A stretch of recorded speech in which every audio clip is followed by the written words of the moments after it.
Welcome everybody back. I don't know if I need to, but I was going to just talk about COVID for a moment. I want you guys to know that while we were out, the club made none of the decisions we made, canceling Fossil Fest, Peace River trip, meetings, none of it was done for our personal beliefs, our political beliefs, our religious beliefs.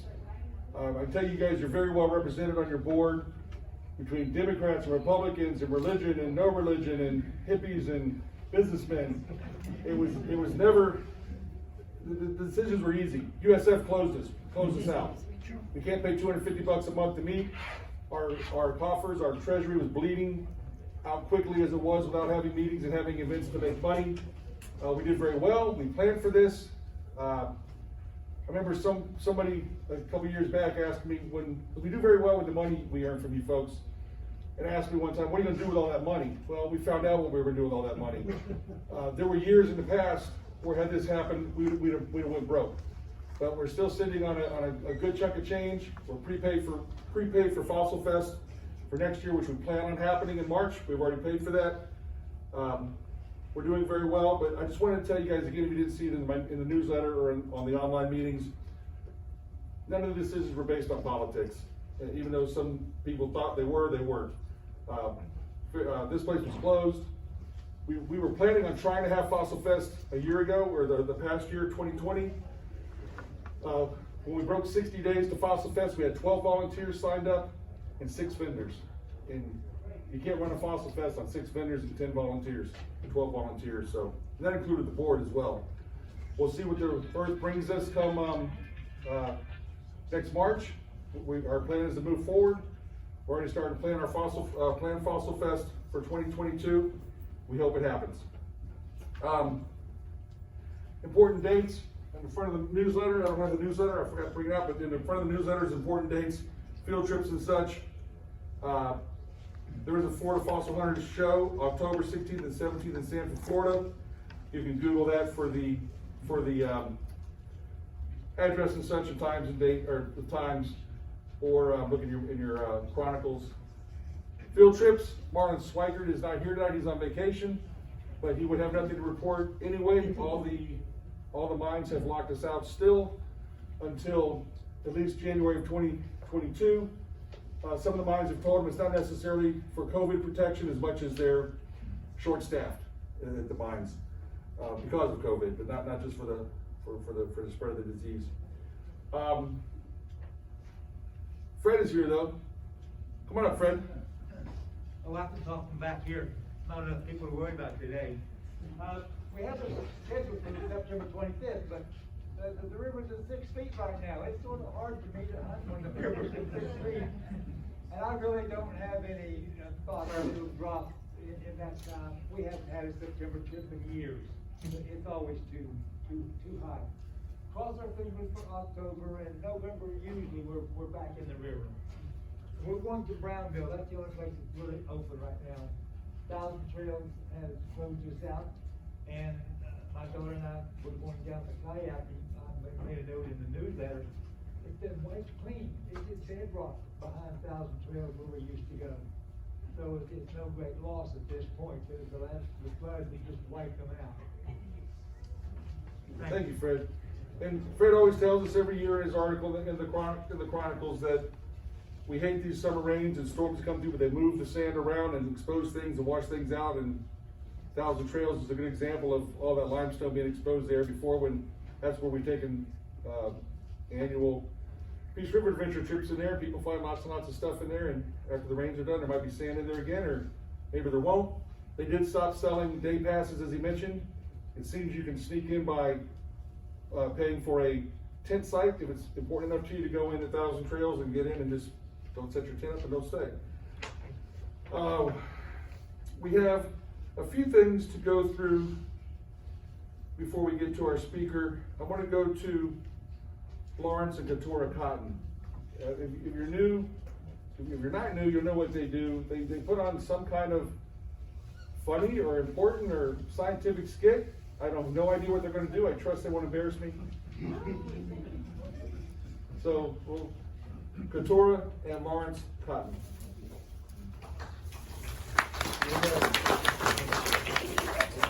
And let's go over the rules of this game.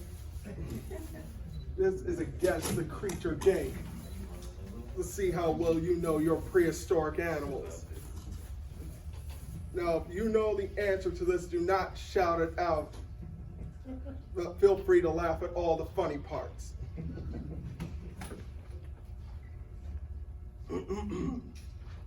Hello, and welcome to our prehistoric party. Tonight's guest is big, bad, ugly, and fortunately for all of us, is no longer living. See if you can guess who has come to dinner. Oh, and try not to get eaten. Welcome, sir. Do come in and please wash the cloven hooves on the wood floor. I'll have you know, Pilgrim, I did wash up before getting here. Now where's that buffet? I'm starving. It's right this way, sir. We have a wide selection of food to choose from. They're just what I like, variety and diet. I'm omnivorous, much like your kind, you know. I can eat just about anything. Meat, fruit, tubers, fungi, you name it. It all smells so good, I could just gorge myself. Now, hold on now. This food isn't just all for you. Save some for the others. No need to hog everything for yourself. Just a minute. Just what are you suggesting? Well, let me tell you, bud. I may look like a pig. I may eat like a pig. Heck, I'm even known as a Terminator pig, but I am no barnyard hog. My tusks can put any boar to shame. Yes, well, your tusks certainly are impressive. You better believe it. They can bite through solid bone. Not only that, but my jaws can also open wide enough to put my own kind's head inside my mouth. I have one of the biggest mouths of the animal kingdom, in more ways than one. And I've got one of the keenest noses of mammals anywhere. I can smell food from miles away. Yes, and I'm sure everyone else can say the same about you. Watch it! I've taken on camels, horses, and rhinos no larger than you, so a human should be no problem. Calm down, I was just kidding. We have full respect for all creatures here, regardless of diet, intelligence, and or appearance. Well, I should think so. In my day, hardly anything could compete with me. Strange that you became extinct then. I think you do very well in the 21st century. No doubt. With all the food you humans throw away, your cities and towns will be a smorgasbord for me. Lucky us then. So, can you guess who our mystery creature could be? Let's review the clues. He is a hooved mammal. He has an excellent sense of smell and is omnivorous, eating just about anything. He has sharp tusks and can open his mouth extremely wide, and his appearance earns him the nickname of Terminator Pig. Who is he?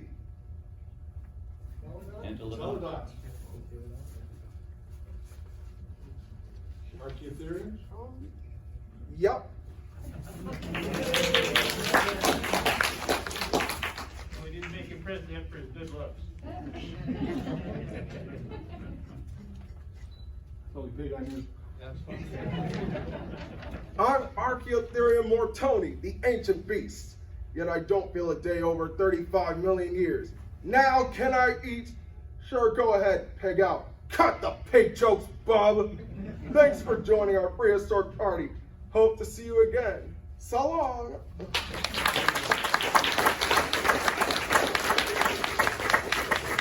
We call ours Jock, but you can call him Jock the Legend. Thank you, guys. And just for reference, we went to the Cleveland Museum of Natural History, and here's a picture of the Archaeotherium skull I took of it. Very cool. Thank you guys very much.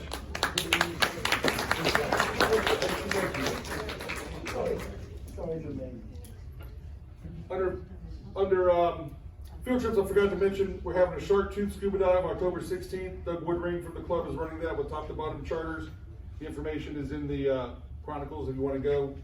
If you don't have a copy of that for some reason, I can show it to you, give you the info here. Dr. Bob has asked me to speak, and I hope I haven't rushed through and missed anything else. I got a long list of things to do. So Dr. Bob, you go next.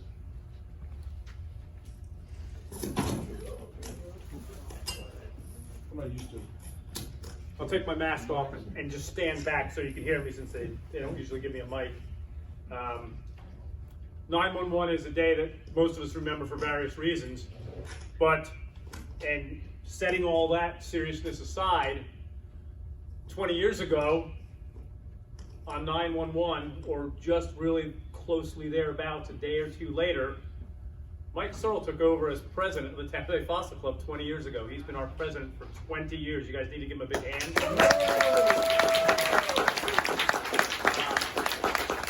A lot of reasons why the club is still here. I'm not going to take up a lot of time from the speaker, but I am going to say that Mike called me up the other day and he said, so we missed the 2019 and 2020 end of the year banquet, pizza party really, but where we give out awards and we pat each other on the back and we all have a good time. We talk about what we found and we lie about the size of some of the things we found, and maybe we lie about the size of other things too, but we always give out the Marvin Preston Club Service Award, and I don't think there's anybody more deserving of that than Mike Searle. He's been our president for 20 years. So when he asked me, I don't like to lie to people, so well, who were you going to, no, we weren't going to do it, and this and that, so well, I guess we should take it out and let people see this whole. The people from UF will like to know that we use one of those super cheapo Moroccan fossils that nobody cares about. The Florida thing on there, and so. Very good. Thanks for all these years. Put my mask back on. Well, that's very nice. You lied to me. You lied to me, sir. And this is, well, that's fine. Where'd my list go? Right here. Thank you. Well, thank you all very much for that. I appreciate it. It's been 20 years, it's been the longest 30 years of my life. Thank you very much, Bob, for doing that. And this, well, this is going to sound like a load of crap here, because he called. When I called him, I said, are you doing anything? He said no. So Dr. Bob started the Marvin Preston Award, I don't know how many years ago. 13. 13? He does it all on his own, and because he does it as a sole committee, I thought he's never going to get the Marvin Preston Service Award. So when he told me he wasn't getting one out, I thought, great, this is a good time for me to get off my butt and present him with a Marvin.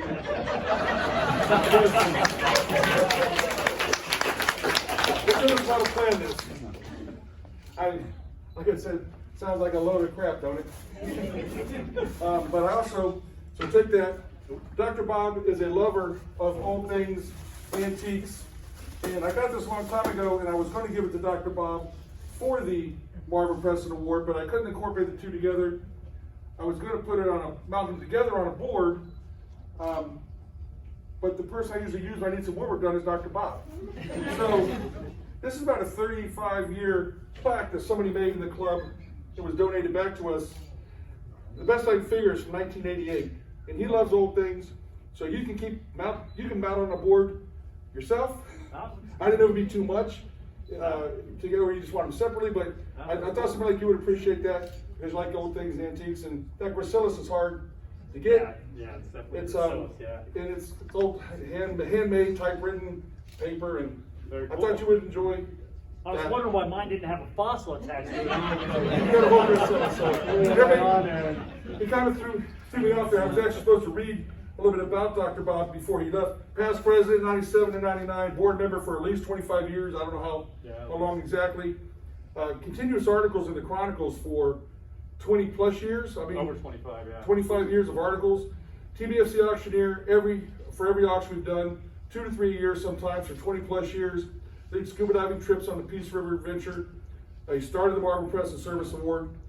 And something you all might not see as important, he's the one who started the meetings being on the first Saturday of every month, and it's made it a lot easier. We have to adjust sometimes because of holidays or certain things, but for the most part, everybody always knows when the meeting is. So Dr. Bob, thank you very much, man. Yep.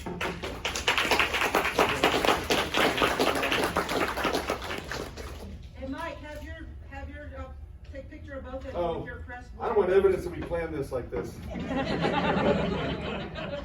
My new fossil, oh no, this one here. Should we take our mask off, or? You might want to get out of the projector. COVID has taught me that I hold my breath for about 40 seconds in a crowd. Thank you, Bob. And put my mask back on. Goes on with this wrap. I want to thank again. You've seen me thank her on the live streams we've done, and also in the newsletter. Eileen Durkin has stepped up before COVID and started helping us with our website. And she had an interest in YouTube and videos, and she started posting some videos on the club's behalf. Started a club page for that. One of the things, as a member, a lot of you folks have talents that you could share with us or help us with. You don't have to be a board member. You don't have to come in hours early before the meetings to put up with my crap. You don't have to go to every single event. But there's a lot of things that you don't have to be on the board to help us. So Eileen's one of those. I hope she's still here. I'm right here. Oh, here we go. Mask and happy. But she really came to help us was the IT or host for our Zoom meetings. So every Zoom meeting, she was sitting, watching, of course, but she was running it, setting them up a few days before, doing the practice run with the people, and we really appreciate that. And we don't have an award for COVID, but Eileen, if you can come up. I guess for now we're going to call it the Eileen Durkin Through the COVID Struggle Award. It might not have happened had you not been there to help us. We really appreciate it. We really appreciate it. Glad I could help. Here's your, Oh. and,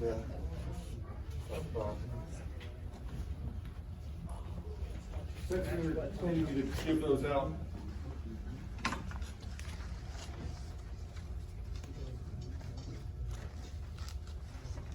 Show and tell. I walked around and I can only find a few people. I have show and tell for once, which I usually don't. And I thought tonight for sure I'll beat Dave Hoffman. No. But I don't know what's in his box yet. So I'm hoping I can beat you. But Connor's going to go first. I know Connor's got a little something. Where's Connor Barnes? Come on up. Will you show and tell him? Try to remember to bring some stuff. If you find cool stuff, bring it. This shows people month to month that there's especially new people, that you can find this stuff. Now he didn't find this here, so it won't be that. Go ahead. Probably not going to do the mic. You guys hear me? Okay. So this one's more of an interesting story than it is kind of just a find. So found this out in Nebraska a couple months ago, back in the early summer, this summer. So at the time, you're not going to really see it very well, but at the time we had thought that this was a entelodont incisor, or a canine. Take it out. What? Take it out back so we can see it. Oh, you won't? Okay. So here we are near the last couple days, frantically trying to get all the pieces to this. Turns out we went to the University of Nebraska not even a couple days after, and we found a entelodont skull to compare it to. Didn't look anything like the entelodonts. Then of course, somehow laying out there was a Titanothere skull, and it ended up having an incisor that looked just like this. So then we came to the conclusion, oh, a Titanothere incisor, which makes sense because my dad, he found the lower jaw, or a piece of the lower jaw with a couple teeth in it, right, not even a couple feet from this tooth. So chronologically it makes sense, but yeah, that was a little bit of a bummer. I do want to still get it fixed up because I still feel like it's worth getting fixed. It's pretty sizable, so thought I'd share that. So thank you. So, anybody else bring anything they want to share? Talk about? Come on.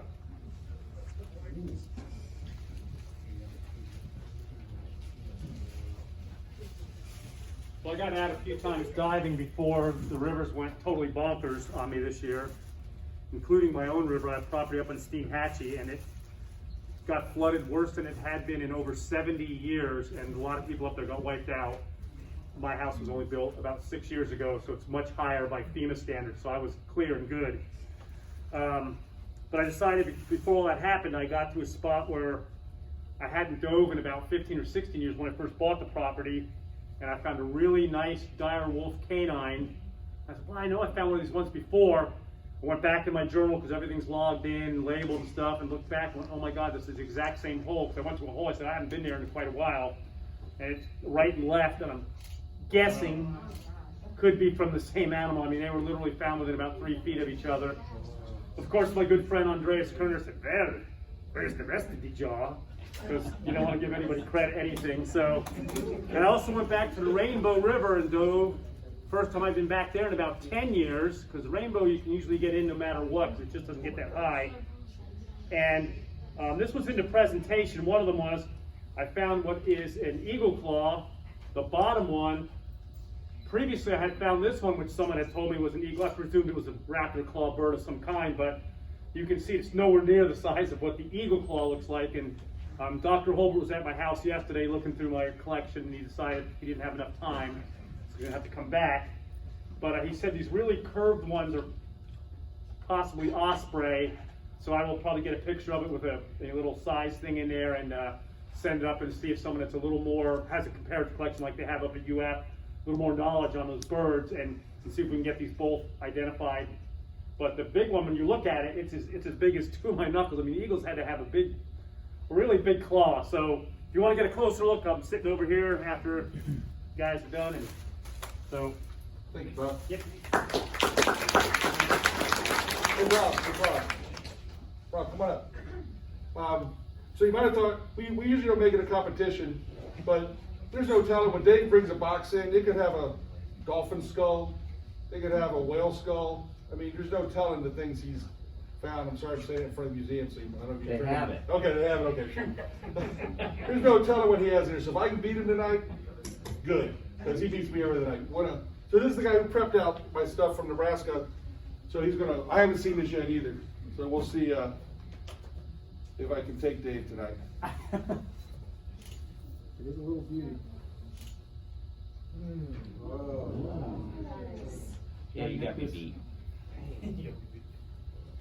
Deinectus, sabercat, Deinectus. Which I'm assuming this is all stuff that Mike gave me that was all in the same jacket. You got a shoulder blade, some ribs, a couple vertebrae. It looks like it's a stragulus. Very good. That's nice. So I found it in Nebraska. I found it a long time ago. I started prepping it out. I remember the day we found it. I remember the hill we found it on. And I made 2 jackets because I thought it was a carnivore. When I found the first, the sabers are real, which is kind of rare in those.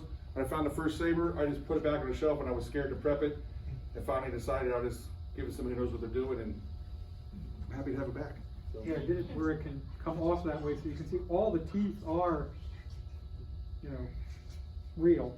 There's no reconstruction on any of the dentition. The entire palate was there, but the rest of the skull was gone.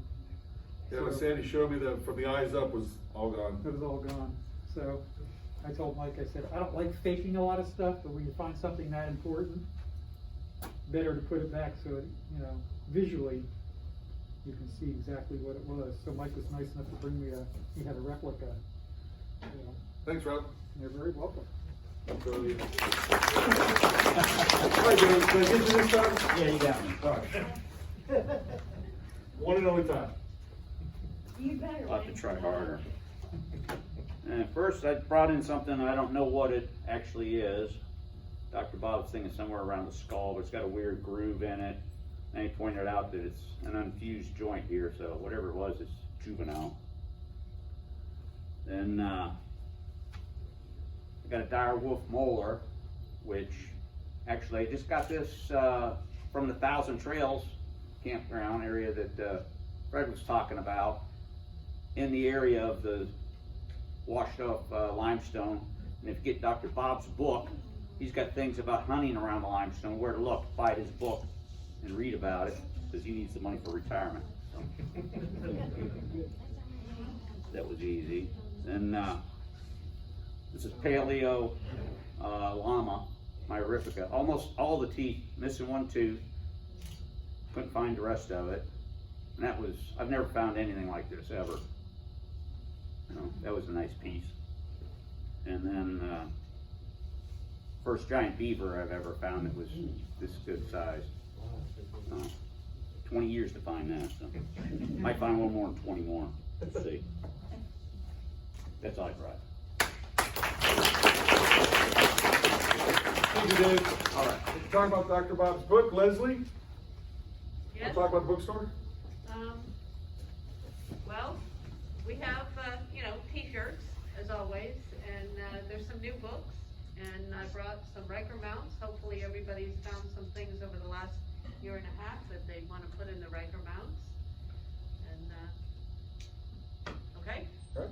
And thank you guys. We sold most of the t-shirts for an event we didn't even have for Fossil Fest of 2020, Yes. right? We sold almost all those shirts. Yep. So appreciate that. And so after the, you want to say anything about membership, Sina? Please renew, because if you've been getting your newsletter and you've been out of date or expired, you're gonna be coming off the list, so please try to renew. Come see me, I've got a form you can fill out, pay for it, credit card if you want. Yep, if you're new. Anybody first time here tonight? Well, welcome. That's a lot of more first timers we had in a while. Thank you. Thanks for coming. So this is what we do every month, and now we get down to our speaker. Well, we don't give awards to each other every month. That was special. Our speaker is Dr. Jonathan Bloch from the University of Florida, Florida Museum of Natural History. He still seems like the new guy there at the university, but when I was reading about him a little bit when I did the Chronicles, he came in 2004, so 17 years you've been here now, and you're certainly not the new guy, although you are kind of the new guy for us. He specializes, his passion I know is primates, or Paleocene or Paleocene primates. I'm not exactly sure what he's going to speak on tonight, so he'll tell us here in a moment, but everybody please welcome Dr. Jonathan Bloch. Microphone. In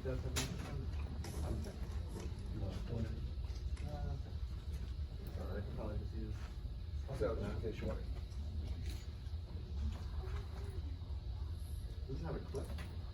Oh, I didn't need the clip. That's extra. There you go. So long. No, it's right there. There you go. Sorry. All right.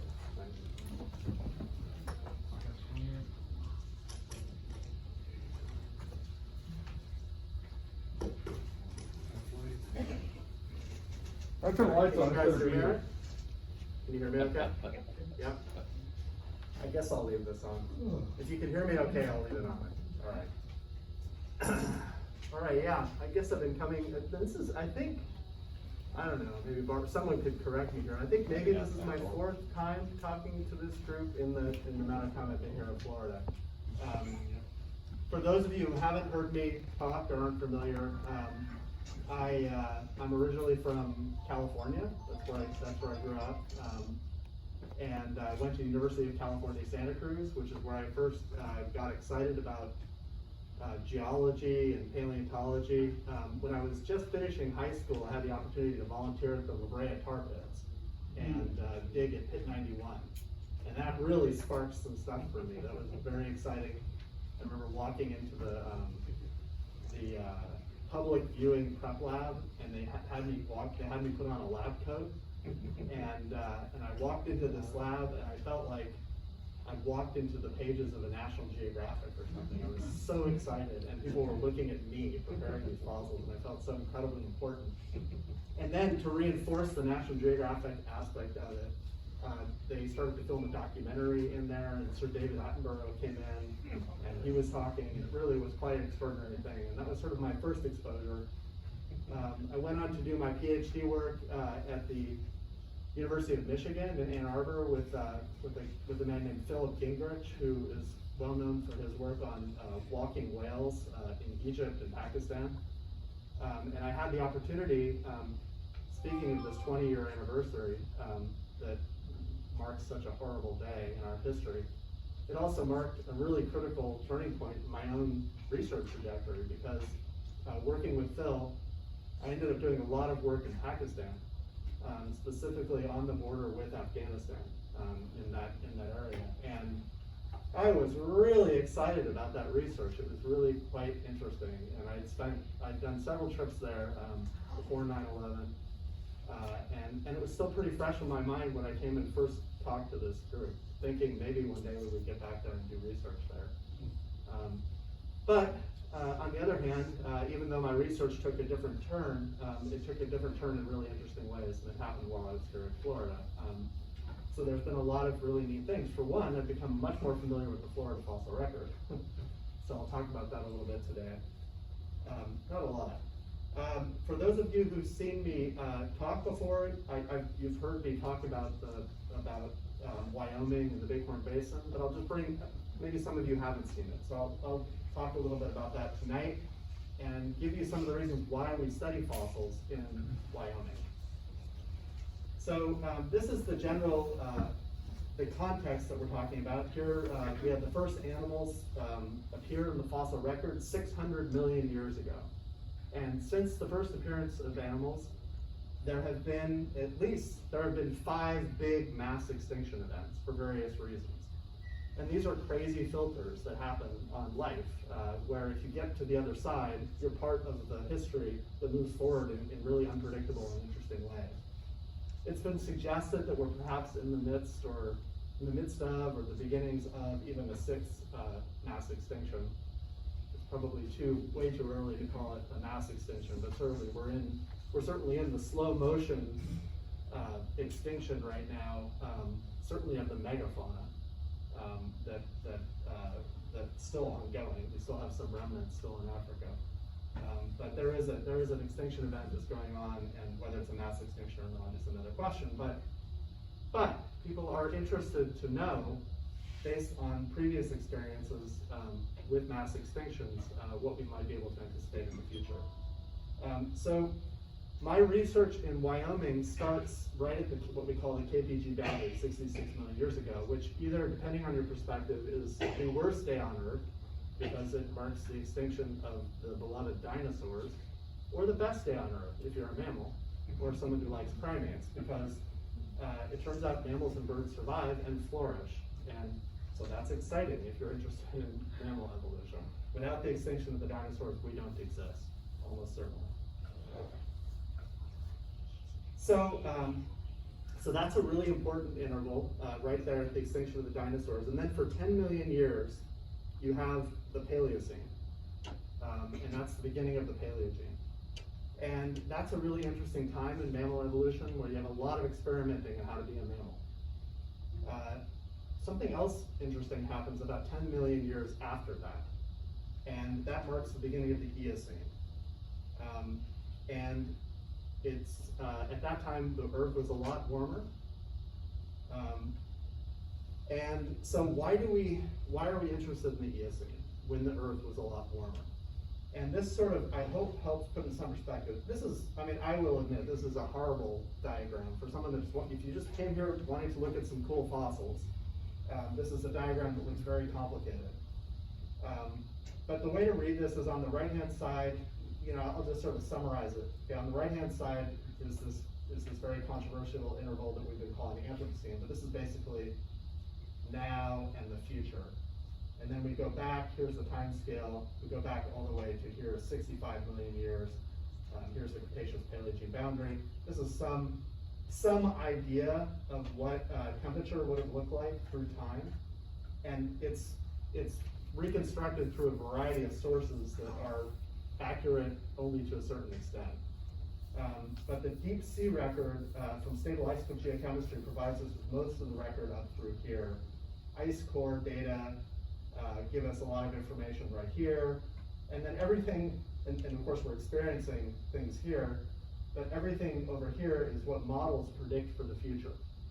And that's where things get really uncertain, right? We had a lot of uncertainty in the past, but there's a whole lot of uncertainty for the future, and that's where you get all these multiple different lines as to where temperature could go, because certainly it's not going to be any less than this, and it probably won't be more than this in terms of temperature in the future. But if you want to find a time that gets us into this upper echelon that people think we might be going for temperature, in a couple hundred years, you have to go back in Earth's history a long ways to get something in that area. So this is sort of a close-up of what they're predicting for the future. And the current IPCC Intergovernmental Panel on the Climate Change models predict the average temperature will be at least 9 to 14 degrees Celsius, or 16 to 25 degrees Fahrenheit, on average, higher than that of today. And so if you want to put that in some perspective, that would be a little bit like taking the mean annual temperature in Gainesville and making it equivalent to the hottest place on the planet today. So that's a lot. That's a lot of temperature change. It happens slowly, a couple hundred years, way past when we'll be on the planet. But probably some of our children's children and so on. So it's definitely worth thinking about. But what does that all mean? So what it means is this will bring global temperatures way beyond anything that humans have ever experienced on the planet. But not anything that mammals have experienced, because there have been mammals on the planet when the temperature was that warm before. But you have to go back 50 million years to find the planet in that state. And that was a planet that was very different to today. There was no ice on the poles. Life, temperature gradients were much, much shallower. You had alligators and palms in the Arctic, and so it was quite different. So one of the things that we can do is we can travel back in time 50 million years ago to the rock record, to the paleoecological record, to see what life was like, and then very interestingly, look at temperature fluctuations back then to see how animals and plants respond. Why is that important? Well, it's important because all of these projections over here, these models, those get put into other models. And those are the models that people are using to try to understand how animals and plants will be impacted in the future. And the problem is we don't really know how animals and plants are impacted by such extreme fluctuations in climate. We can only sort of guess about it. So the more we know about what they've done in the past, the more we can have some reliable information about what they might do in the future, if that makes sense. Anyway, that's the idea. Okay, so here I'm suggesting we go back to a period of time 56 million years ago, which we call the Paleocene-Eocene thermal maximum. And this is a very, from a geologic time frame, is a very short period of time where you have a very rapid increase in temperature, 5 to 8 degrees Celsius. The onset was less than 20,000 years, could have been weeks or months, and the duration was only about 170,000 years. We had thousands of petagrams of light carbon released into the ocean atmosphere system. We don't know how, we just know that people didn't do it. But the other thing is that when the climate event ended, all of that light carbon was removed from the atmosphere. We don't know how that happened either, but we know people didn't do it either. There was some kind of natural mechanism that removed all of those greenhouse gases, or sequestered them. There's a lot of ideas, a lot of science now being done and trying to understand what happened during this event, because it might be useful information to have, if you see what I mean. Okay, so let's time travel back to the Bighorn Basin where this hyperthermal event happened. And here's our really fancy group of scientists time traveling back. So the purpose is to document the climate. See, this is pretty cheap science, but think about it. This is global implications. We're going to change the world. So the purpose is to document the climate event 56 million years ago to better understand the response of mammals and plants to climate change. And we've been running expeditions out there since 2003 all the way up until this past summer. Unfortunately, in 2020, we did cancel the field season for the first time ever, and that was just out of consideration of not wanting to come from Florida into the Wyoming communities, although it turns out they wouldn't have cared at all. But we still wanted to respect that there was a lot of COVID happening here in Florida, and we just didn't want to be walking around there. But it was extremely great to be back this past summer. So where's the Bighorn Basin? It's in Wyoming. It actually forms most of north central Wyoming. It's a big basin, big intermontane basin in the Rocky Mountains. It's north of the Green River Basin. If you all know where the Green River Basin is, where all the famous fish fossils are, around Fossil Butte. Here's a close-up of the Bighorn Basin, the Bighorn Mountains over here to the east. If you've been to Yellowstone, Yellowstone's right over here to the west. So if you come out of Yellowstone and come into the town of Cody, you've been to Cody where all the rodeo is, That's up here, and that's in the Bighorn Basin. So if you've looked out from Cody and looked up at beautiful Hart Mountain, and then underneath all of that are all these badlands weathering out. Those are some of the most fossiliferous badlands that document the 15 to 20 million years after the extinction of the dinosaurs and mammal evolution in the world.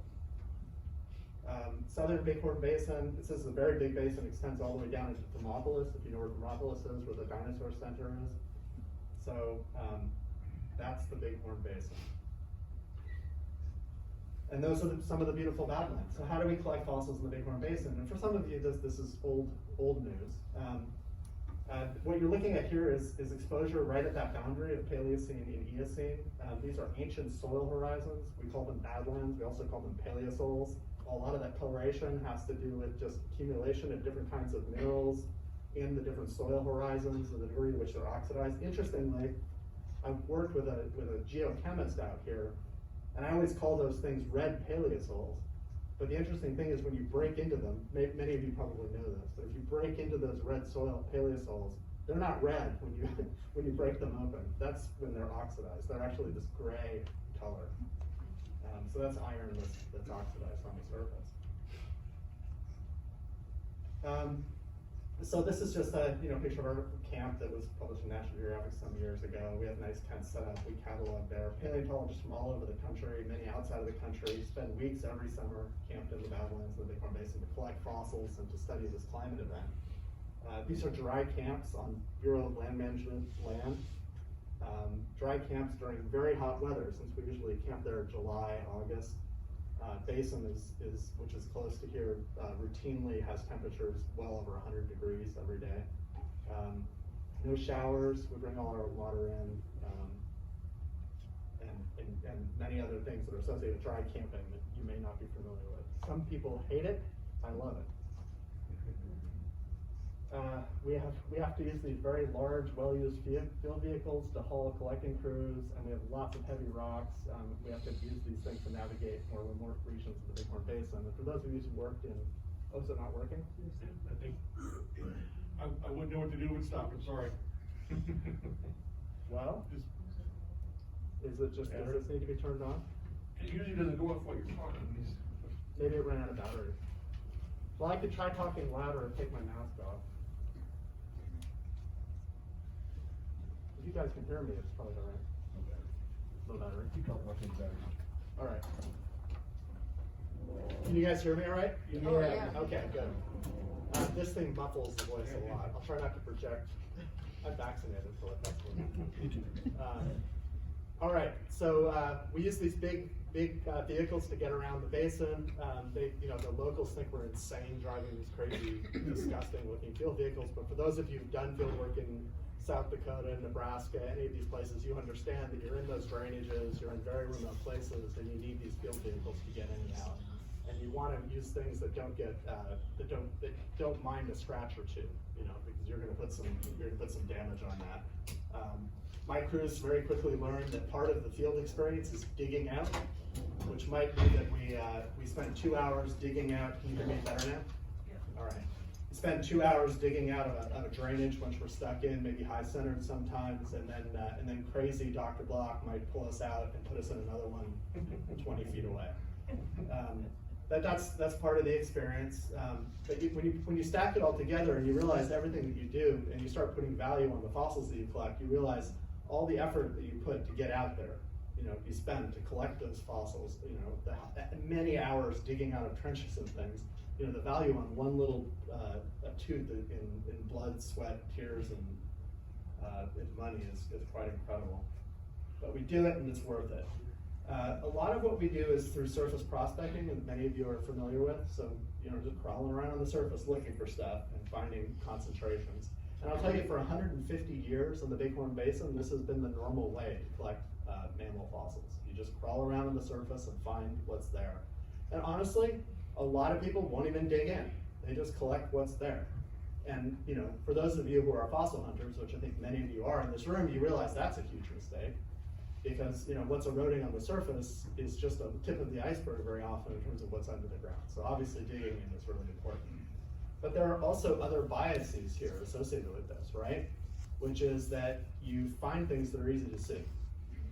And what's interesting about this? Well, we can get to this later, but I'll just sort of say, I mean, if you go out into the forest in Florida today and you look around at things that are around you, what kind of animals do you see? What kind of mammals do you see? Cattle. Yeah, you see cattle. You might see a horse. You might see a deer if you're lucky, right? Pig. These are all big things. Would it shock you if I told you that those are some of the rarest things that are around? Not that shocking, right? What I'm saying is that if you really knew it was there, there'd be a whole lot more rodents and things like that around. They're just hiding. You can't see them. But in terms of like the numbers, there would be 100 to 1, or 200 to 1, or 300 to 1. That's true in all ecosystems. Most of the biodiversity in ecosystems is small stuff that's hard to see. And that's true when you're walking around out in the Badlands too. You just pick it. Everyone says, oh, well, most common things are like these big cow-sized creatures. No, they're not.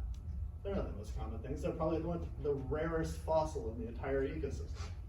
And in fact, if you take other approaches, so this makes that point. So it's really hard to understand the response of mammals to climate change when all you have are little pieces and parts of essentially the rarest things probably in the ecosystem. That is the large animals. So what to do about that? Well, there's a variety of ways of dealing with it. The most traditional one, which is very underutilized, believe it or not, in the Rockies, we use it a lot more here in Florida, is screen washing.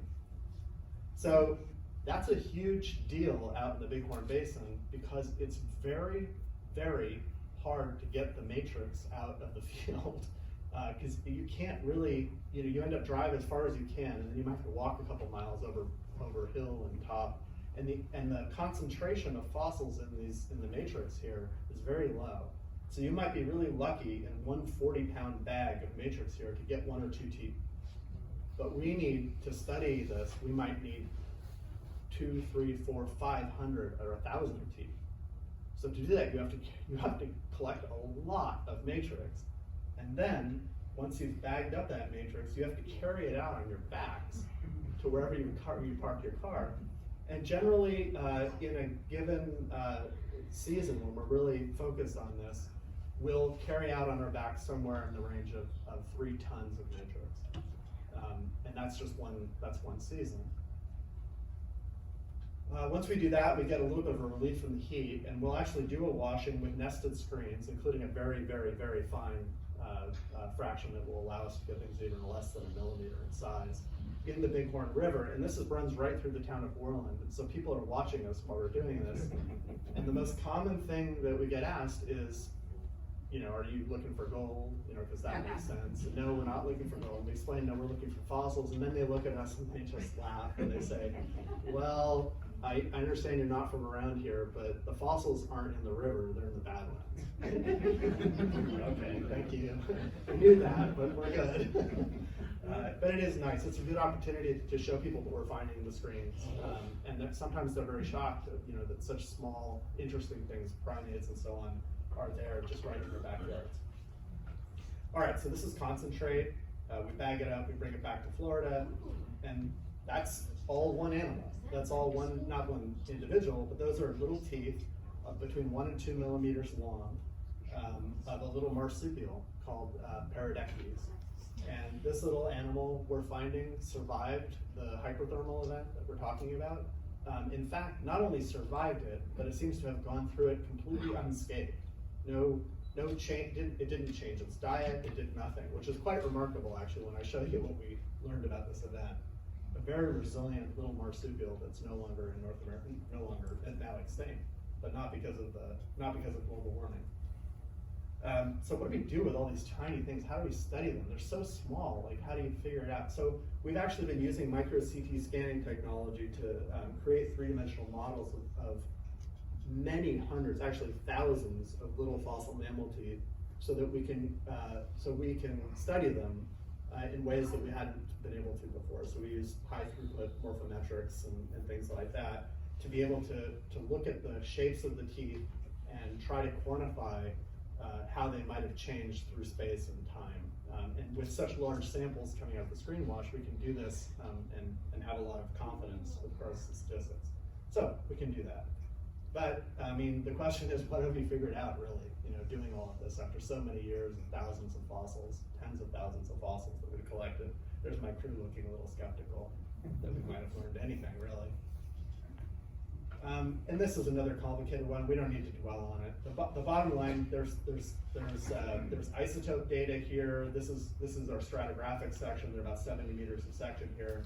This is isotope data, oxygen isotope data, which shows a warming, a sustained period of warming, and then a very rapid cooling and a background going into the Eocene. This is information from the Paleosols. And the bottom line is what it shows us is that you have warming and drying happening right at the beginning of this climate event. And then you have a sustained period of very warm and dry climate, followed by a recovery, which is where you to cooler and wetter climate. And you can see this through the isotopes as well as studying morphology and soils. This is what it actually looks like out there. So these are those three intervals I was talking about. So here's the lower part right there is that initial dry, hot interval. We know that from the isotopes, for example, and the morphology and soils. This is the sustained period, or what we call the all hell breaks loose interval, or the body of the climate event. And then we have the recovery happening here, really well documented, soil by soil by soil by soil. Each one of those soils only represents about 1,000 years. So like we're documenting this very high resolution, you know, this climate event, and then we're going in and collecting all the tiny little mammals that are in each one of those horizons.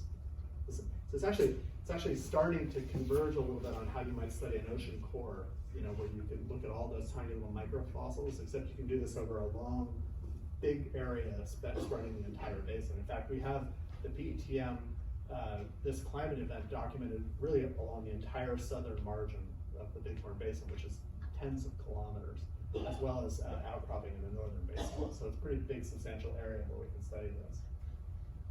This is another complicated one that I won't go into too strongly, but the point of this is that if you study the plants that are found in these same rocks, what you see is, and it's sort of what you can see is right here. What you see is there's a little bit of extinction that's happening. So things that are there and then no longer there and never there again. You have things that were there before the event, then during the event they're gone, and at the end of the event they come back and stay in the basin. And then you have things that are only there during the climate event, and we call those immigrants. These ones we call extirpations. So what does any of that mean? Well, what that means, if you look at the forests, what that means, we think, is that the plants that are coming in for only the climate event, are coming from the south north. So as things get warmer and warmer and warmer, as you can imagine, things that are like in the equator start coming more and further north as it gets warmer and warmer, nicer and nicer for forests that are you know, for climates that are warmer and warmer. And likewise, things that are in the Bighorn Basin are going to be extirpated out. They're going to head north as well. And so that's consistent with that pattern. There were high latitude land bridges at that time that aren't there today. So we think that during that time, after that expansion, you also had plants and potentially animals moving around at those high latitudes. Then as things cooled down, essentially the forest got sucked back down south. And that's what we see. That's how we explain the pattern that we can see in this forest. So one of the questions that I had is, with these, some of those forests were coming from Europe and Asia. Some of them are coming from the Gulf Coast. So moving 800 kilometers from the Gulf all the way up into Wyoming. So one of my questions is, you have all these movements of plants around the globe. Are the mammals following the forest? Or in other words, when you have the habitat change, do the mammals go with it? That would be the prediction, right? You have mammals that live in a specific kind of forest. When the forest moves, the mammals would just kind of move along with it, right? Makes sense. Should be. So over about a fifth of the mammal fauna in North America during the Paleocene-Eocene thermal maximum are immigrants. So these are things that we can see must have come from Europe and Asia based on comparisons to the fossil record in Europe and Asia. So they weren't here before, they were in Europe and Asia, and then they came over during this climate event. And that includes at least 3 of the modern orders of mammals, including artiodactyls, perissodactyls, and our own group, the primates. It includes a lot of others, including carnivores and insectivores and things that I care a lot about. And in fact, this is really quite amazing if you think about it. 3 of the modern orders of mammals not only moved from Europe and Asia, presumably right at that climate event, but that's actually when they originate. So that's when we first see them in the fossil record. Exactly coincident with that global warming event. And then many others come in after that, including whales and, for example, rodents just before that. So the first modern primates, those are the lemurs, lorises, galagos, monkeys, apes, humans, and the common ancestor of all of those, first appeared exactly at this climate event 56 million years ago, associated with that climate event. This is sort of what we know about them. This is Tyrodina branti. You can see these are some of the fossils that we've collected in those collections, with all the backpacks and everything. Right here you can see there's some nice jaws and things. These are maxillae. Here we have a couple of tarsal bones, so Astragalus and Calcaneum, which show us some aspects of what these primates were like, including the fact that they were eating fruit and capable of leaping. And we think it's coming from the north. The first even-toed ungulates, which include giving rise to the modern artiodactyls today, as well as whales, are represented by this animal, Diacodexis, which is very tiny. Its entire head would have been about this big, kind of like a dick. It was probably a frugivore or a generalized herbivore, and it was a little leaping and running animal. Perissodactyls, the first odd-toed ungulates, also appear exactly with this climate event. This is the animal that used to be known as Eohippus, then was known as Hyracotherium, now is known as Cyprippus, which means the zero horse. And we could go into it.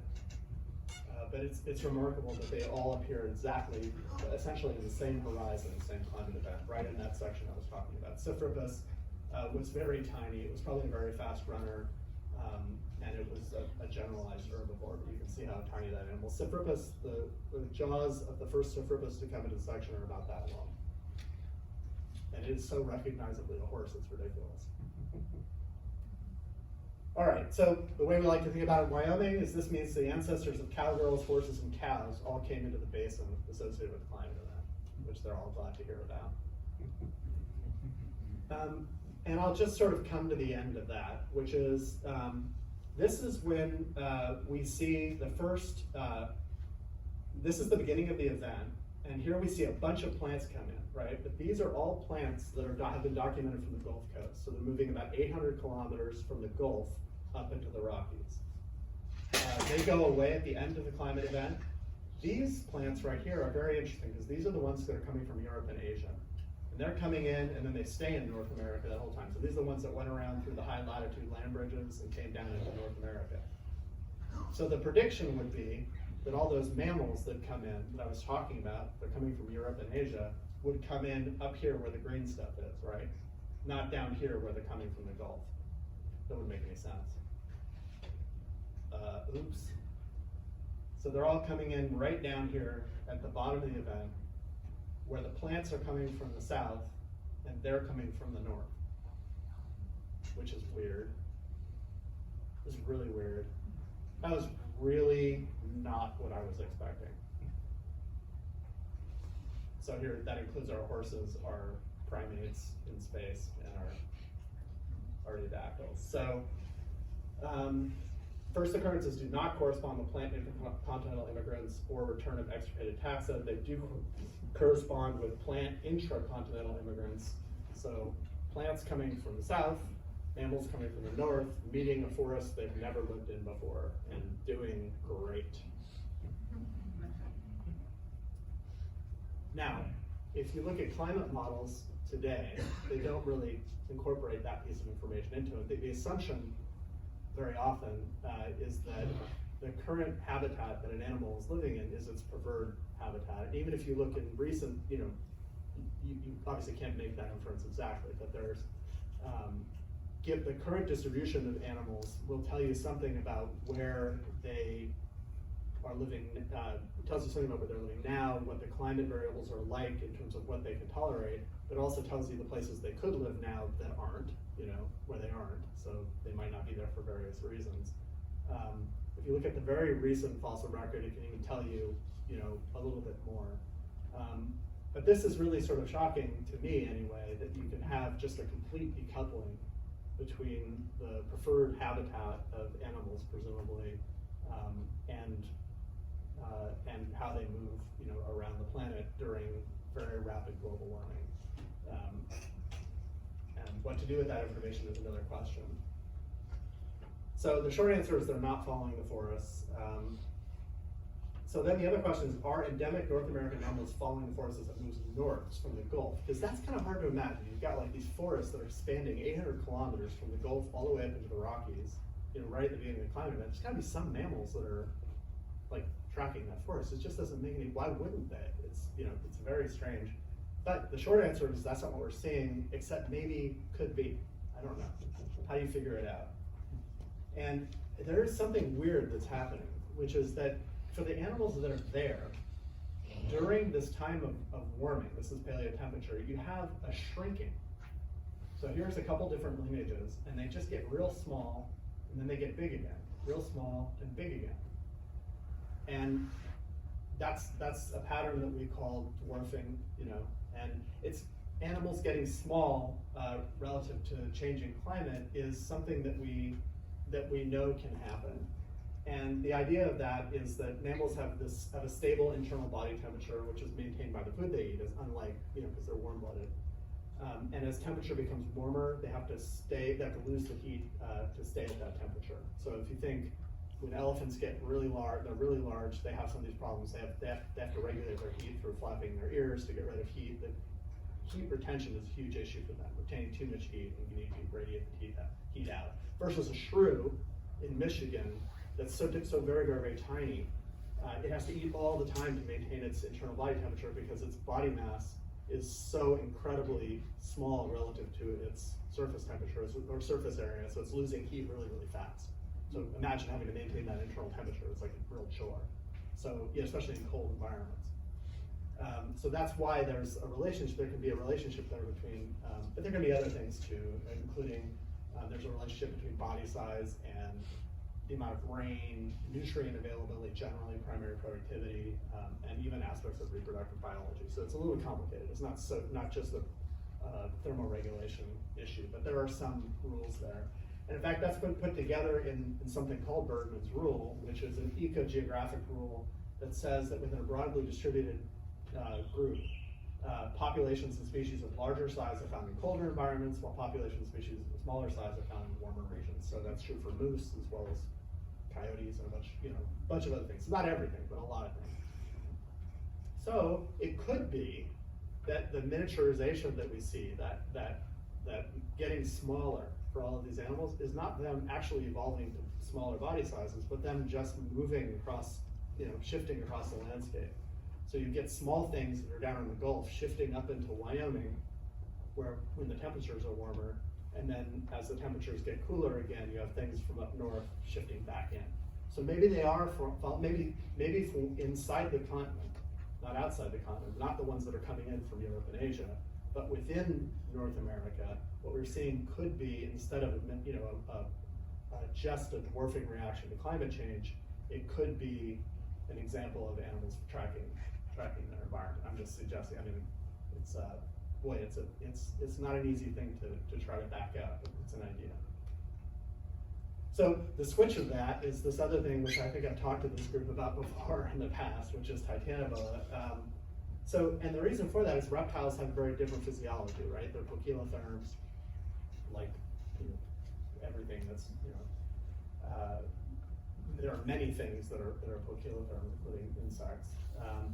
And essentially, this is a complicated relationship, but essentially, the body temperature of these animals is dependent on the ambient temperature, that they live in. And it's a little bit complicated by animals that bask and sit in the sun and do all this stuff. But generally speaking, for really big poikilotherms, they can get big and they can get big and they can get big, but there's an upper limit, given the temperature, there's an upper limit where eventually they just won't be able to get up the juice that they need to move at that temperature without, and the only way of dealing with that is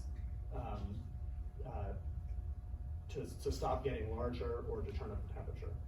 And then it can move and eat and so on and so forth, which is the reason why if you get out to the Everglades, you see these giant pythons and they get really, really big, really, really fast, but then you get one cold snap and all the big ones die. And the reason for it is because they just can't get the juice up to be able to eat. So, so that means during much warmer times in the past, you could get much bigger poikilotherms, and that's why Titanoboa was so large. This is just an example of where, oh, I think, did I go dead again? That's all right, don't worry about it. Can you guys hear me still? Yeah. Okay, so this is just an example. These are all poikilotherms. Yeah? It fell off. Oh, it did? I might have broke it when I snapped All it right, this year. I can just hold it. So these are all a map of poikilotherms, and this is just, each one of those represents the biggest one for that group. And you can see they're, either on the equator or just off the equator. They're in the tropics. So it just shows you that relationship. During periods of very warm climate, we have all kinds of things going on. We have shrinking mammals, we have giant reptiles, we have definitely the distributions of things shifting around in fairly unpredictable ways. And fossils are allowing us to test some hypotheses that we have about how plants and animals might have responded to climate change in the past and help us to refine models about how they might change in the future. So what we know so far then, to sum up about this stuff, is that it marks the origination of several major mammal groups, including the ancestors of living primates, horses, cows, camels, and pigs. So the good news is that we have an extreme global warming event, sort of like the one that we think we might be going into for the next couple of 100 years. And it was not all terrible. Without it, we wouldn't exist, much like the extinction of the dinosaurs. We wouldn't. What we know is that many mammals change their geographic ranges, but not necessarily at the same time as their preferred habitats. And I should say another thing that we are starting to understand is that there's not a lot of extinction going on in mammals, which is also a little counterintuitive. You would have thought there'd be a lot of extinction. 170,000 years of intense global warming and massive changes in biomes, massive changes in forest, distribution of things, and very little extinction. Some mammals become smaller and reptiles became larger. There's a lot that we don't know. So this is why we go back every summer and we're trying to study this a little bit more intensively. Okay, so have I run out of time, or can I go on? Keep going. Okay, but what's happening in Florida? This is something that's been increasingly important to me over the years, because one of the best things about living in Florida, I now understand, is that you can collect fossils anytime you want.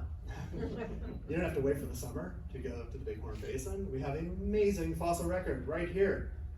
And it spans a lot of really interesting time. And a little bit like the Bighorn Basin, which has been collected for 150 years, and we're still making discoveries, big ones, especially in the little fossils.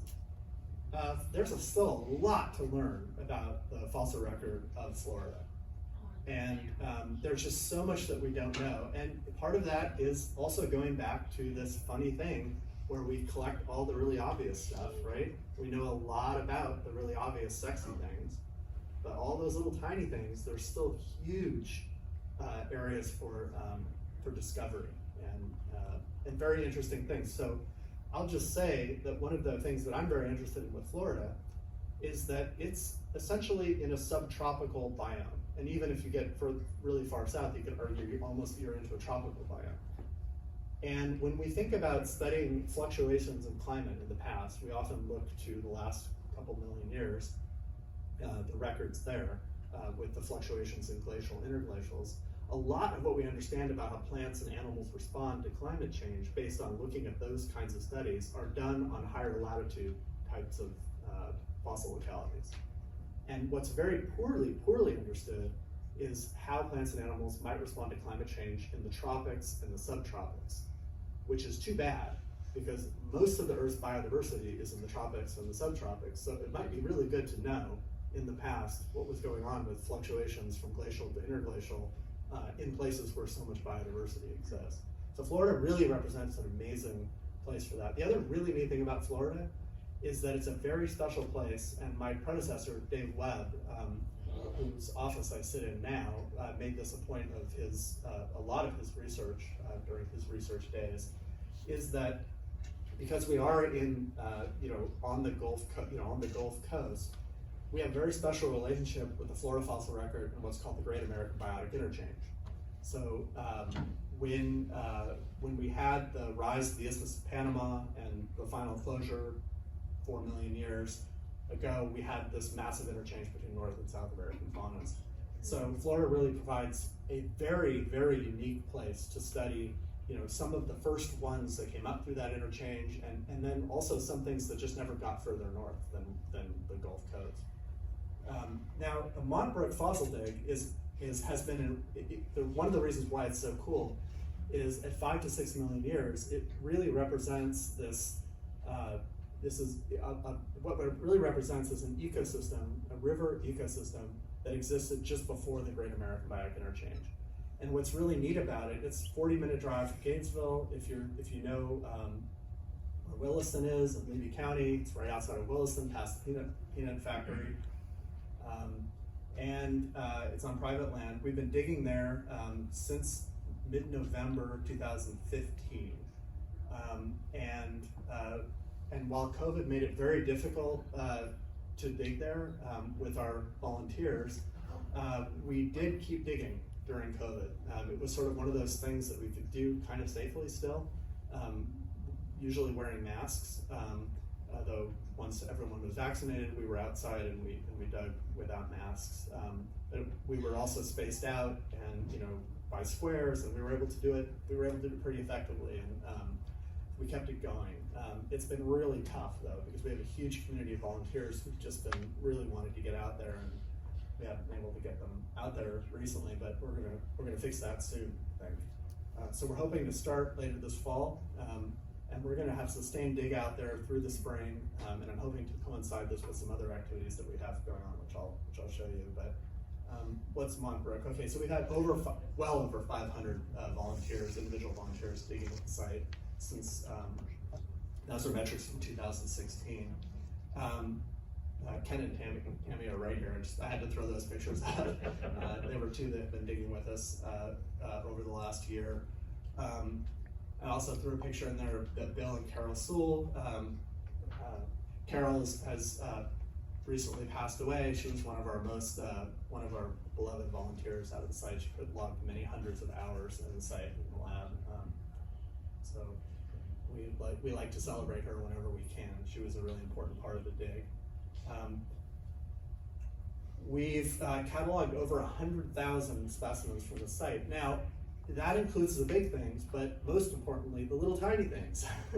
Lots and lots of little tiny, well, most of them are turtles, let's be honest, but outside of the turtles, there's a lot of really tiny things.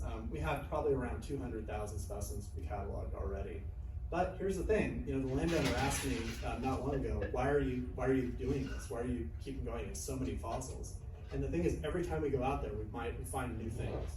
We're finding new birds, we're finding new micro mammals, we're finding new, so our learning, the curve is very steep still. We haven't plateaued at all. He's been real nice about letting us dig out there. Barbara, I don't know if you saw this on Facebook, but this was just put together last week. This is the left radius of Rhizus mylodon, and that's the little saber-toothed cat. We have the skull of this animal. We're still looking for the lower jaw from the site. We have I think we have almost the entire forelimb now of this individual, from it's a whole forelimb all the way up into the phalanges. So we think we have one skeleton of this animal that we're very gradually picking up all the pieces, which is kind of exciting. This is also the first bat, and Ken, I can't remember if you're the one who picked that out of the matrix, but that's the first bat from the site, and that was all from the past year. Based on this, we put together a small exhibit at the Florida Museum of Natural History. How many of you have seen that? Okay, so we have this little exhibit. I thought that was fun. We were put that. We featured a lot of our volunteers who've been collecting this stuff, which is great. We put together a little video talking about the discovery of the site. It was found by a 4-year-old who was actually looking for dinosaur fossils, she said, and came out with that. Or I guess her mom had been looking for arrowheads. It's a long story.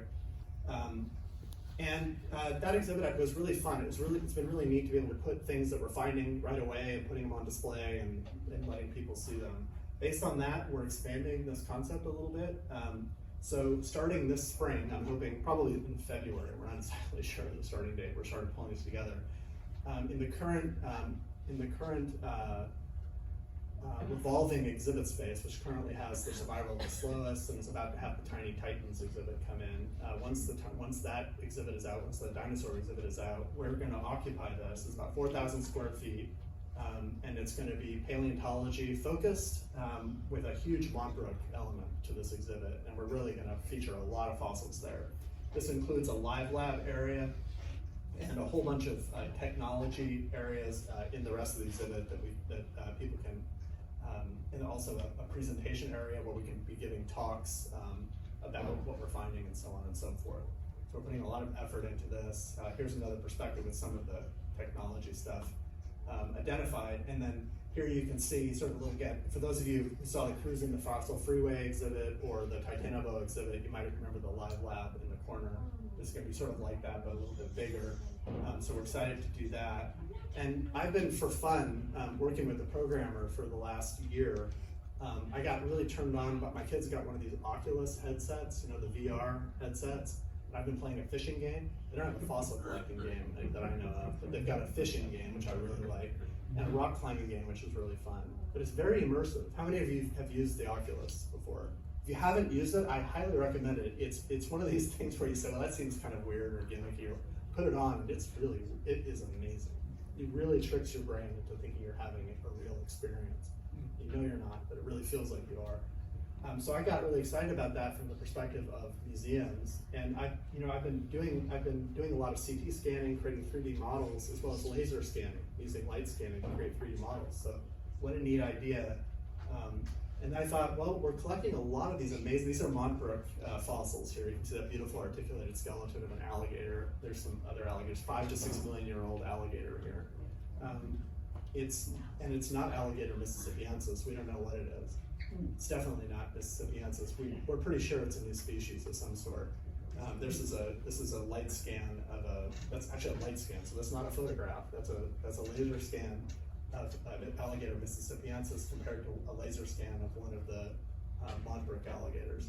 So I thought, all right, it'd be fun, if we're describing this new species, it'd be fun to put that into the VR game that we're creating. It's a nerd game, it's not really a game. It's kind of like the kind of game I would play.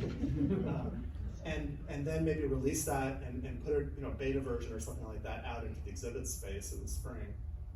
So for those of you, this is what the VR headset looks like. In an ideal world, if we had a couple $100,000 to throw at this, what we'd do is we'd create a little dome in there, and then we wouldn't have to put these headsets on. We could have kind of this immersive experience without having to worry about getting COVID all over each other with those headsets.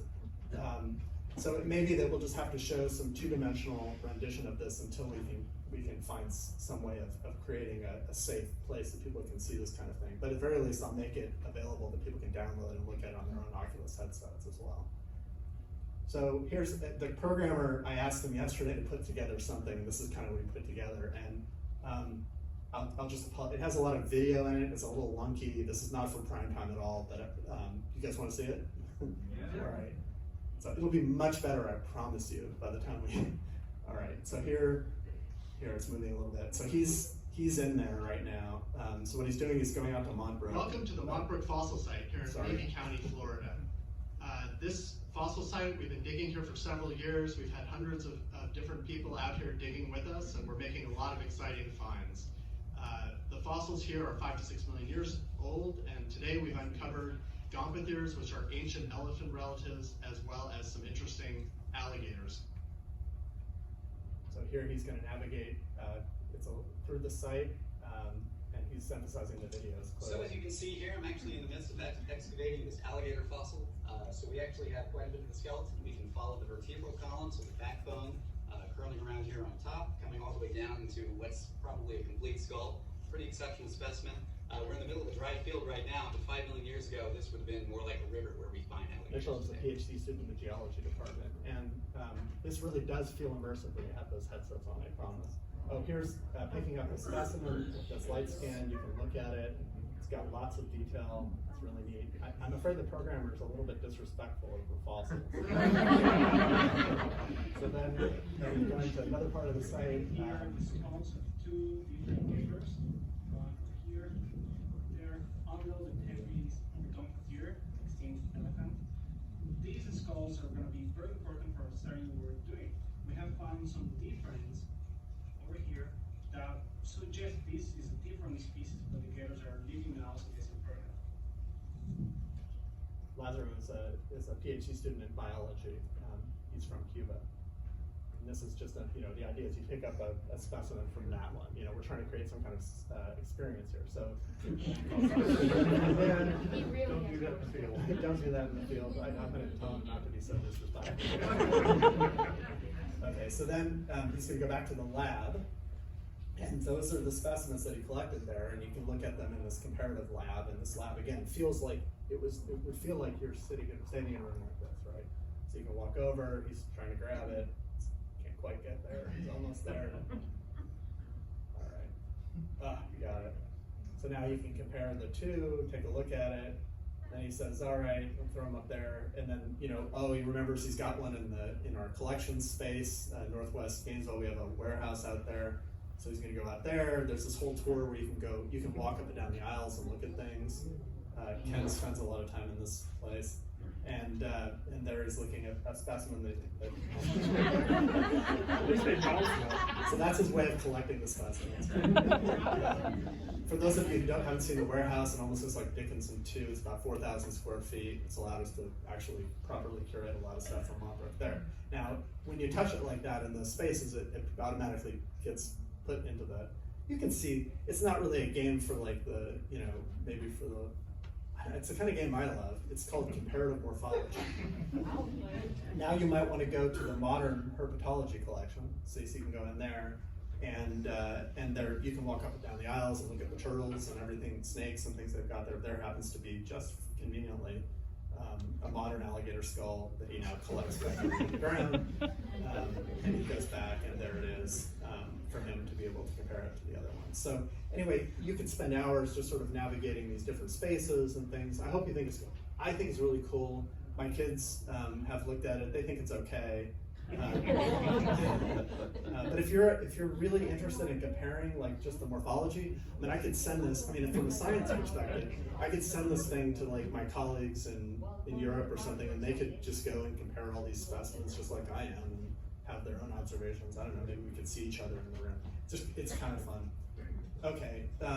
So I guess with that, I'll leave it. Those are kind of things that I'm thinking about, and I can open it up to questions that you might have.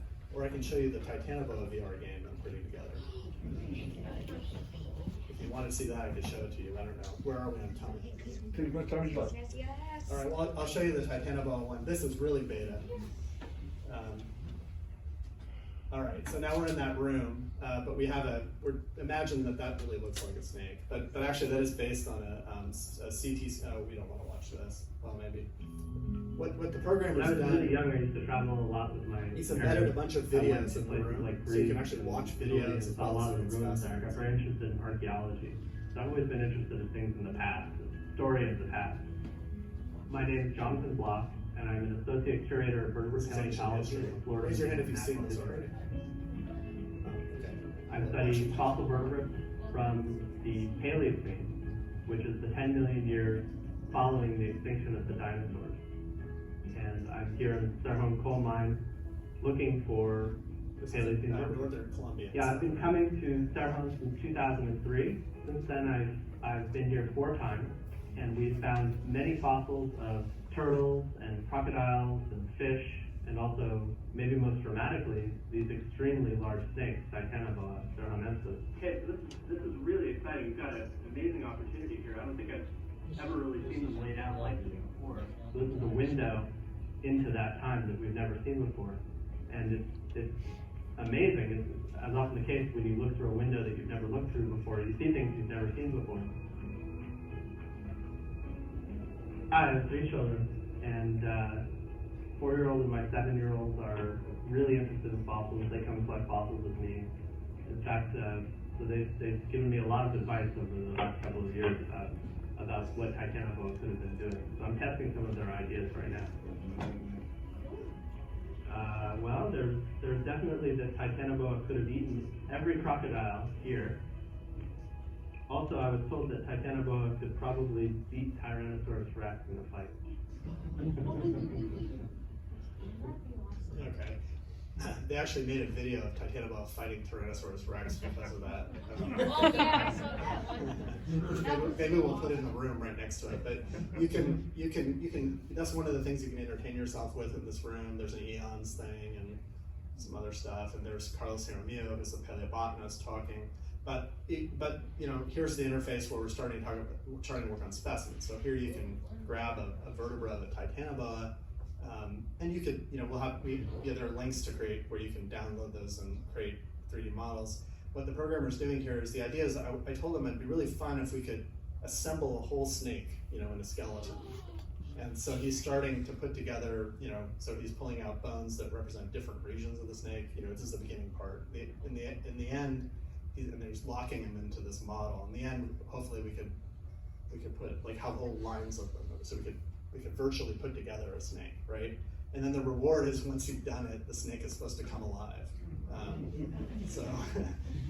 Which is, I think, what he's, there we go, okay, there he started, you know, messing around with that. But that's a lot harder than you might imagine to model that, but he's just getting started on it. But it feels huge when you're in that space. It really it's actually scaled to the right size. So you can look around and you can't believe how big this snake is. The other cool thing about this VR thing is that he's programming, so you can take specimens. So these are specimens of living snakes. So down here we have a drawer with green anaconda bones in it, and you can compare. You know, there's a skull of a green anaconda, and he's even made it so you can move the different pieces relative to each other. The other cool thing is that you can grab. He'll show up with the skeleton of the anaconda in a second. It's just a little anaconda, not that big. And you can actually change the scale of it and try to scale it up to the size of Titanoboa. Which is a kind of a neat feature. I've not seen that in a VR kind of setting before. So you can, you know, make it huge and then throw it over there with the Titanoboa, and that's what an anaconda that size would look like. You know, we're just having fun with this, really. But I hope people find it fun, and it'll look a lot cooler. I hope by the time we get to the exhibit part, or once we actually make it go live, we'll make it freely available for any Oculus headset, you know, in the world, once we get it ready for prime time. That makes sense. All right, so really, if you have any questions, I'd be happy to answer them.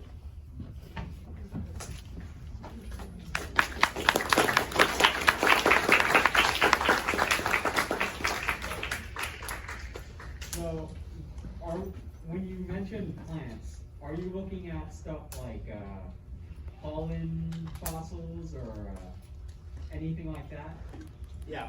The question was, when we're looking at the plants, what are the fossils that we're looking at, you know, when we say plants? And the most traditional way of doing that, especially at that high resolution I'm talking about, is through pollen, like you just said. But pollen will only get you so far in terms of taxonomy. So if you're interested in exactly what species have been described and things like that, they'll tell you what, broadly speaking, what group, you know, if it's a pine or something like that. But it's very hard to identify it down to a specific taxon that you might recognize. So the really cool news is there in the Bighorn Basin, where we're documenting that climate event, there are layers that preserve very nicely the leaves of the plants, including some with cuticle. So you can study the macro fossils of the plants as well. It's a good question. Yeah. Yeah, on the graph we had for the hot house event, it started right after the extinction event, or did it start before and then continue on? Right, so the question was, the hyperthermal event, the Paleocene-Eocene thermal maximum, what was the relationship of that in time to the KPG boundary, and when the dinosaurs went extinct? And the KPG boundary was at 65 million, and the Paleocene-Eocene thermal maximum was at 56 million. And literally those two, so about 10 million years. give or take.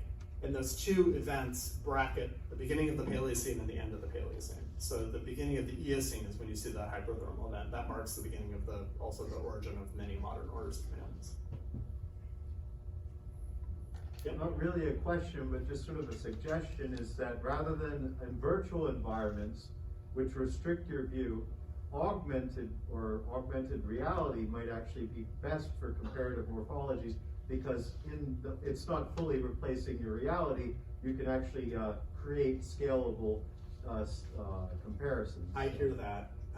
And I'm starting to realize, and I love the VR, but I'm starting to realize that it does have limitations with regards to public spaces. And when you get into that immersive environment, it's wraparound, that's more like an augmented reality kind of situation for sure. Yep. I'm just new to this, and I'm just geeking out about it, really. Yeah, it's cool We'll stuff. figure it out. I'm still trying to convince people that this is, people who are interested in this kind of thing, that this is a worthwhile investment. But when you get into those immersive kind of, which I really do think it's going to be amazing. I really do think it's the right way to go. They are a little costly. Very educational tool. It's amazing. I think it's a great investment because as we keep scanning specimens and creating 3D models, this is going to be the obvious place where we can let people interact with them. And also these virtual tours of our collections and things like that, it really opens things up. So, for a few $100,000 or something, it's a lot initially, but like long term, it's a pretty good investment. I agree. So Nancy from Texas on the live stream has a suggestion of brushing the dirt off of the fossil in order to collect it. Yeah, thank you, Nancy. That was actually when my kids said that they thought the game was pretty cool. They said it would be a lot cooler if you could do that. So I hear that. I'm hearing that. I talked to the programmer about it, and he said it's possible. I mean, anything's possible, but it just requires some work. Yeah.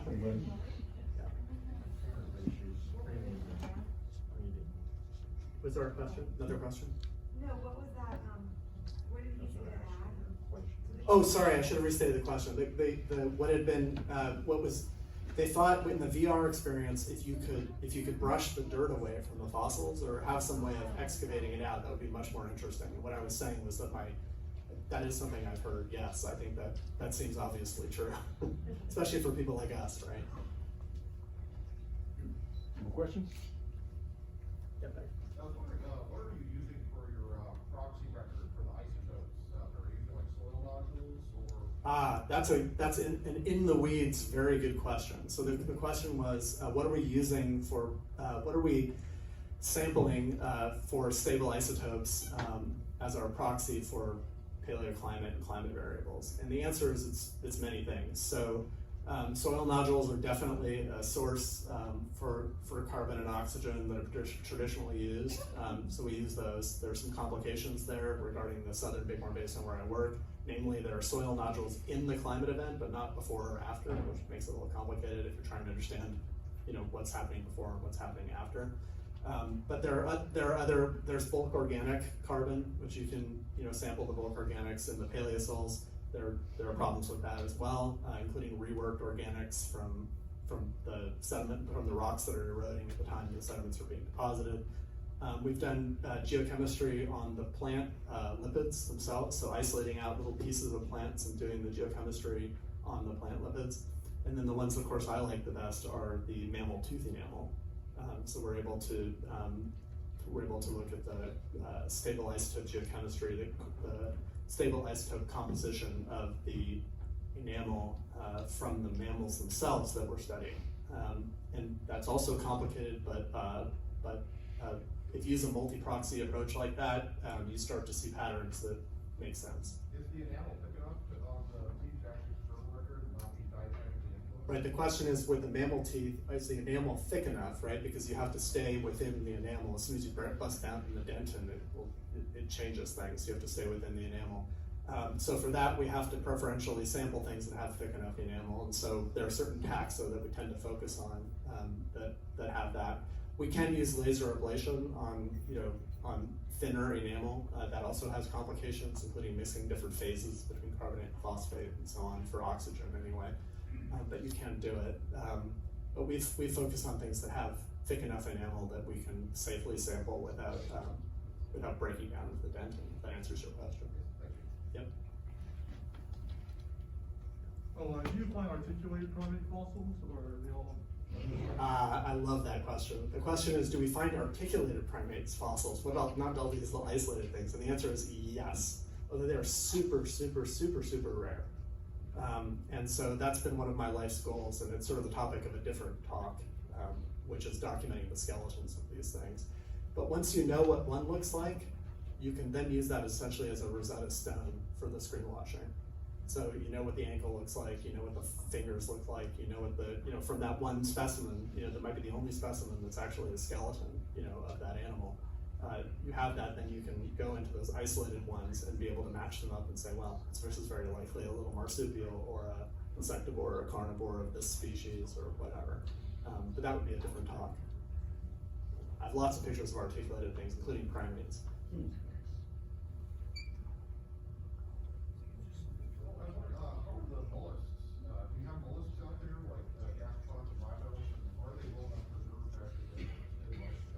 So the geochemist in the back is asking about mollusks. Are they preserved well enough that you can do stabilized geochemistry? And generally speaking, in fluvial environments, it's kind of hard to find ones that are really nice, well enough preserved to do that, but they are there. The issue there is that you'll find them in like channels and things. So if you have sandstones, you'll find nice, you can find unionid bivalves and things like that in the sandstones.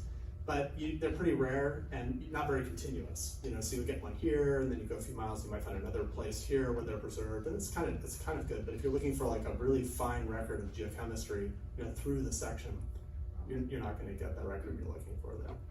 But they're interesting, especially if you're interested in things like seasonality and stuff, because they'll have growth records where you can. So when you do find the odd one, you can look at how seasons are fluctuating during these really warm periods of time. More questions?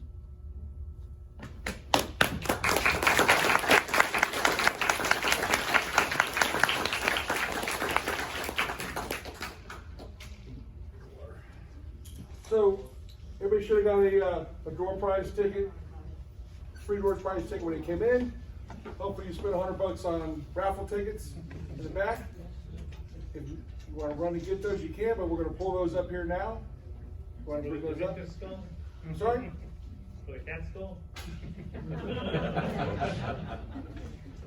You guys got an ATM around here?